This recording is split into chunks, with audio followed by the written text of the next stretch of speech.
महर्षि दुर्वासाको चरित्र। महर्षि दुर्वासाले कस प्रकार आफ्नो प्राण बचाउनका लागि, कस प्रकार महर्षि दुर्वासाले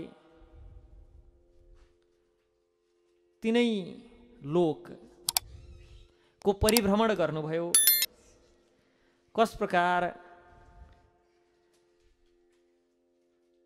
स्वयं भगवान श्री विष्णुको धाममा स्वयं वैकुण्ठ पुगेर पनि भगवानले दुर्वासालाई अहम भक्त पराधीनो, म भक्तहरूको पराधीन छु, साधवो हृदय मह्यम साधुनाम हृदय तोहम, कि साधुहरू भक्तहरू मेरा हृदय हुन् भने म भक्तहरूको हृदय हुँ।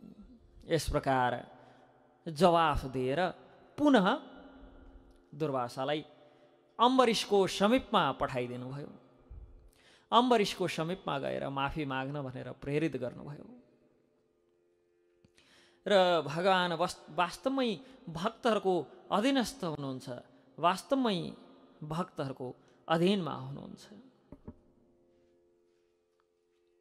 यो सुनेर महर्षि दुर्वासाको हृदयमा नैराश्यताको सञ्चार भयो। अरू कुनै उपाय नदेखेर महाराज अम्बरीशको निकट गएर माफी माग्नु नै सबैभन्दा श्रेयस्कर उपाय हुन्छ, यस्तो विचार गरेर यति निश्चित गरेर महाराज अम्बरीशको निकटमा उपस्थित हुनुभयो। महाराज अम्बरीशले बडो नम्रतापूर्वक हात जोडेर प्रणाम गर्नुभयो। दुर्वासाजी तुरन्त महाराज अम्बरीशको चरणमा गिरेर प्रणाम गरेर माफी माग्न भनेर लाग्दाखेरि महाराज अम्बरीश समातेर उठाउनुहुन्छ, भन्नुहुन्छ हजुर जस्ता महर्षिले मेरो चरण स्पर्श गर्ने, हाम्रा अगाडि झुक्ने, यस्तो शोभनीय हुँदैन। महाराज अम्बरीश जब सुदर्शनले दुर्वासालाई लखेट्न लागे पछाडि 1 वर्षको समय सारा त्रैलोक्यको परिभ्रमण गरेर दुर्वासा फर्किनुभयो। त्यस दिनसम्म वर्षभरि केवल त्यही दिन लिएको एक बुँद चरणामृतको भरमा, 1 थोपा चरणामृतको भरमा वर्ष दिनसम्म दुर्वासाको प्रतीक्षा गर्दै हुनुहुन्थ्यो। कहिले दुर्वासा आउनुहुन्छ उहाँलाई भोजन गराएर आफू भोजन गरौँ भनेर। र जसै आउनुभयो, आएर तुरन्त दुर्वासाले जमिनमा साष्टाङ्ग गरेर अम्बरीशसँग प्रार्थना गर्न खोज्नुहुन्छ, माफी माग्न खोज्नुहुन्छ। अम्बरीश दुर्वासालाई उठाएर आलिङ्गन गर्नुहुन्छ र आफूले प्रणाम गर्नुहुन्छ, प्रभु मलाई यो पापको अभिभारा किन बोकाउन चाहनुहुन्छ। यो दुर्वासाको र अम्बरीशको चरित्र, दिव्य लीला, जहाँ ती अम्बरीश जसको वध गर्नका लागि भनेर यी दुर्वासाले कृत्य राक्षसी प्रकट गर्दाखेरि पनि वर्ष दिनसम्म भोको तिनै दुर्वासालाई भोजन गराउनका लागि भनेर। अनि जब दुर्वासा आएर माफी माग्न लाग्दाखेरि पनि बडो लज्जित भएर अम्बरीश सुदर्शन चक्रलाई विनम्रतापूर्वक प्रार्थना गर्नुहुन्छ, हे प्रभु दुर्वासालाई छोडिदिनुहोस्। कसरी प्रार्थना गर्नुहुन्छ? आजसम्म मैले गरेको दान, पुण्य, धर्म, भक्ति आदिको कुनै तेज छ भने, आदि कुनै सत्कार्यमा मैले मेरो यो शरीर मन वचन र कर्मले लगाएको रहेछु भने दुर्वासालाई छोडिदिनुहोस्। तत्क्षण सुदर्शन शान्त हुनुभयो। तत्क्षण चक्र शान्त भए पछाडि दुर्वासाजी भक्तिको यस्तो अद्भुत महिमा देखेर स्तब्ध हुनुभयो। भन्नुहुन्छ, भगवत भक्तहरू धन्य छन्, आज मैले भगवान अनन्त देवका भक्तको महिमालाई देखेँ, बुझेँ। हे राजन, मैले हजुरप्रति जो अपराध गरेको छु, तथापि हजुरले मेरा लागि मङ्गलकै कारक गर्नुभयो, सधैँ मेरो हित नै चाहनुभयो।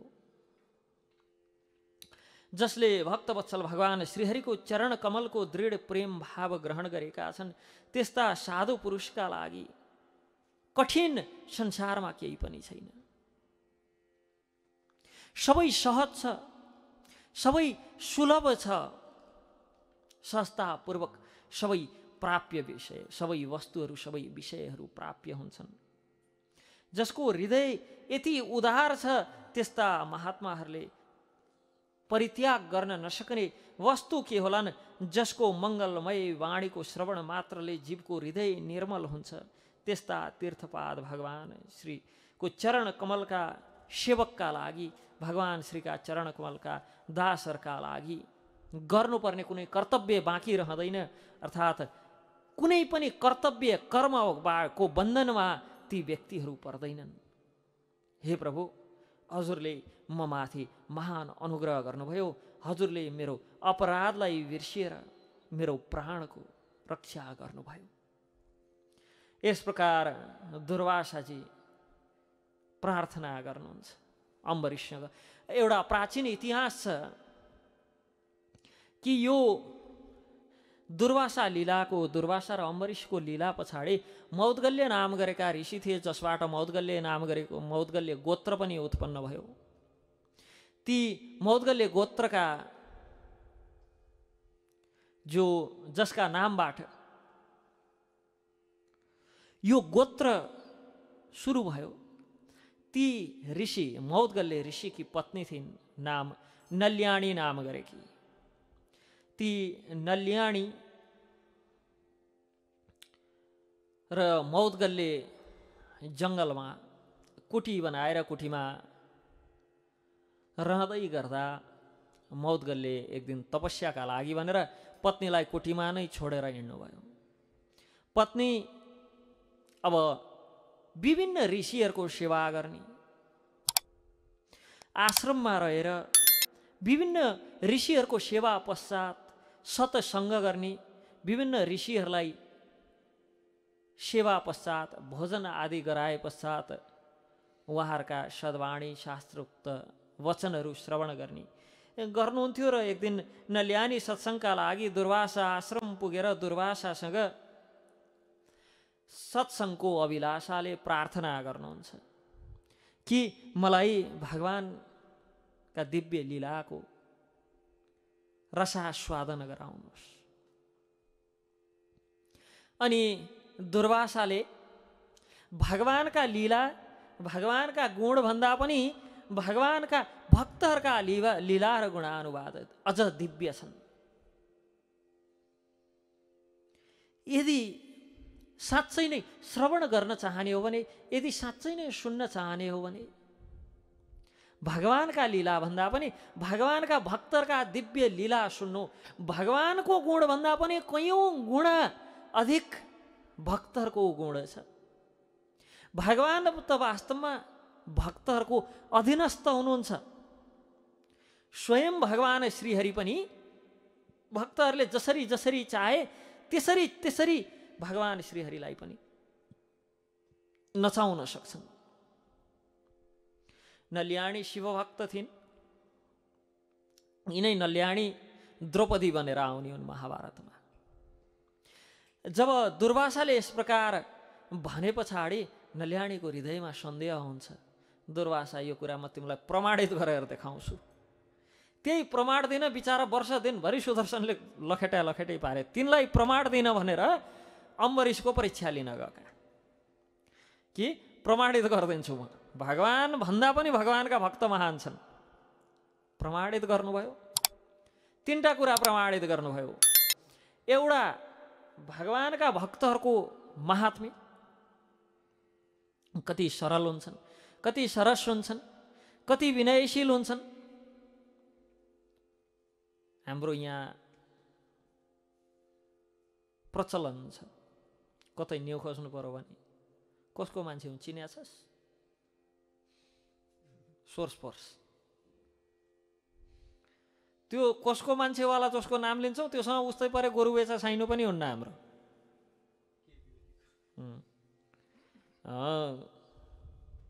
त्यो चाहिँ उहाँ मेरो घरको अगाडिको बाटो हिँड्नुहुन्थ्यो भन्ने जस्तो साइनो हुन्छ हाम्रो। हुन्छ उहाँ मेरै घर अगाडिको बाटो हिँड्नुहुन्छ, साइनो ठ्याक्कै लाउनु पर्दा चाहिँ। अथवा मैले जहाँ कपाल काट्छु उहाँले पनि त्यही कपाल काट्नुहुन्छ। हाम्रो हजाम एउटै हो। तै पनि फाइफुर्ती धेरै हुन्छ नि। अब विचार यहाँ अम्बरीशको त स्वयं भगवानका त्यो निज आयुध सुदर्शन जसको रक्षामा छन्। कृत्या भनेकी यस्तै राक्षसी हो जो निस्के पछाडि विफल हुन्न। त्यस्तै राक्षसीलाई पनि जुन चक्रले भस्म गरिदियो। अनि दुर्वासा स्वयं शिवजीका अवतार जो त्रैलोक्यमा लखर लखर डुलेर पुग्थे। हाम्रो जस्तो यहाँबाट 4 किलोमिटर पारी जानलाई मोटरसाइकल चाहिन्न थियो, गाडी चाहिन्न थियो, त्रैलोक्य नै दौडेर पुग्थे। मनको वेगमा दौडिन्थे। त्यस्ता ऋषिलाई पनि दौडाउने, भगाउने, जलाउने सुदर्शन जसको सुरक्षामा छ, तिनलाई कत्रो अहङ्कार हुनुपर्ने, कत्रो घमण्ड हुनुपर्ने, तिनले कत्रा फाइफुर्ती लगाउनु पर्ने। यहाँ हामी भुइँफुट्टाहरूको यत्रो छ। अनि त्यस्ता महान अम्बरीश कमसेकम फर्केर आएपछि माफी माग्दा त ल माफ गरिदिएँ, अब खुट्टा छोइहाल्यौ, अब ठिकै छ भन्नुपर्ने। त्यो पनि होइन। मलाई किन लज्जित तुल्याउनुहुन्छ, मलाई किन पापको भागीदार बनाउनुहुन्छ भनेर हातेर गएर उठाएर बिचारा दुर्वासालाई प्रणाम गर्दै थिए। त्यसै कारण भनेको फलेको वृक्ष सधैँ झुक्छ। हामी जस्तै भुइँफुट्टा भए भएदेखि त बुढाले बल्ल चाल पाए। मलाई खुब देखाइरहेको थिएँ, चिनेखान मलाई भन्ने हुन्थ्यो। तर दुर्वासाले त्यत्रो अत्याचार गर्दा पनि अत्याचार नै हो। भलै दुर्वासाले परीक्षा लिएर सारा जगतलाई भगवानका भक्तको महात्म्य सिद्ध गर्न खोजेका हुन्। तर परीक्षा हाम्रो जस्तो भोलि जाँच्छ भनेर आज ट्युसन पढाउन बिचारा अम्बरीशलाई कोही गएको थिएनन्।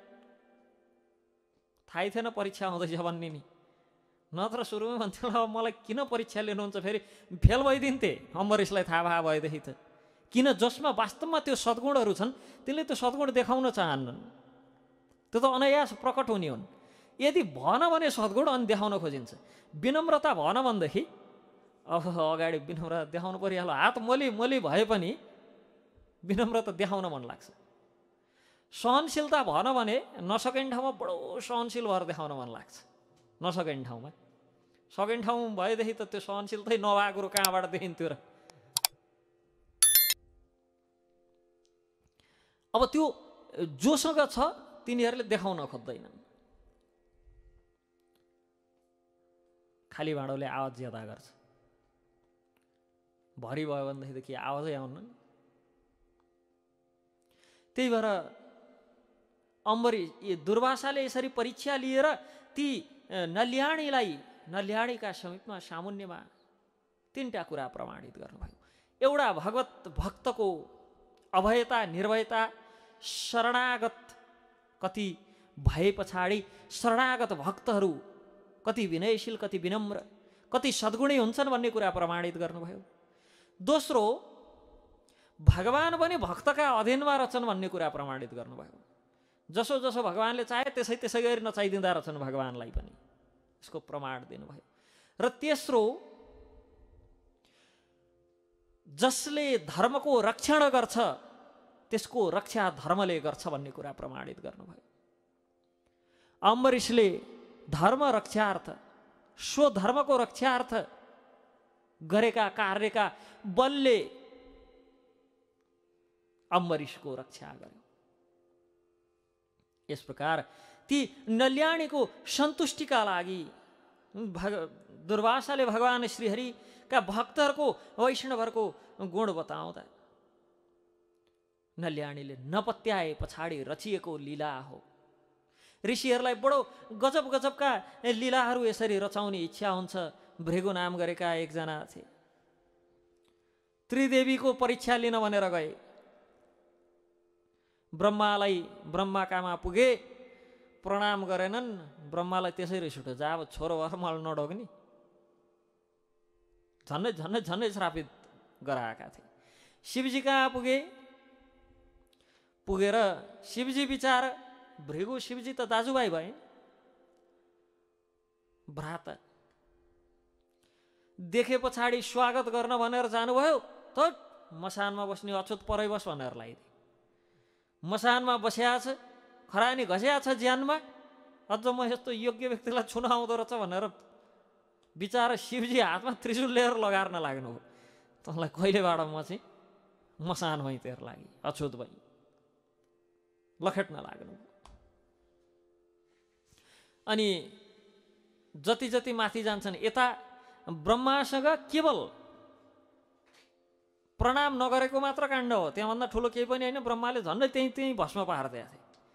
शिवजीसँग परीक्षा अलिक कडा भयो, सेकेन्ड टर्मिनल एक्जामिनेसन। गएर त गाली गर्न भ्याए। अब वैकुण्ठमा गएर त्यो फाइनल एक्जामिनेसन थियो, के भन्दै भनेन, पहिला गएर छातीमा लात्तीले बजाए।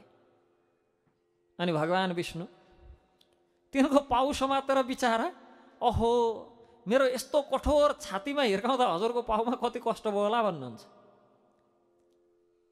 गजब गजबका परीक्षा, गजब गजबका लीला रचाउँछन् ऋषिमुनिहरू। अब गएर त्यो लात्ती हान्नुपर्ने केही जरुरत थियो? झन्डै झन्डै प्राणै गुमाएको थियो दुई ठाउँ। बिचारा त्यही लात्ती हिर्काउँदाखेरि भगवान् विष्णुको वक्षस्थल भनेको त लक्ष्मीको स्थान हो, त्यहाँ लात्ती हिर्काइदिया भएर लक्ष्मीले बिचारा वैकुण्ठै छोडिदिएर हिँड्नुभयो। भगवान् विष्णु वैङ्कटेश भनेर बिचार लक्ष्मीलाई खोज्दै आएर अहिले पनि तिरुपतिमा हुनुहुन्छ, त्यहाँ बस्नु भएको छ। छोडिदिएर हिँड्नुभयो लक्ष्मीले। म बस्ने ठाउँमा लात्ती हिर्काउँदाखेरि गाली गर्नु, फटकार्नु, यसो दुई चार चोटि त्यही साइडको समुद्रमा चोपालेर निकाल्नु त कहाँ हो? हजुरका पाउमा कति कष्ट भयो होला नि, त्यो नि काहीँ प्रश्न हुन्छ? यसै पनि त बुझिने कुरो हो क्या, छातीभन्दा त खुट्टै बलियो हुन्छ, डह्रो हुन्छ। तै पनि त्यसो सोध्दैन भयो, अझ माफ माग्नुभयो। कति कष्ट भयो होला, त्यो कष्ट मैले हजुरलाई कष्ट दिएकोमा क्षमा प्रार्थी छु।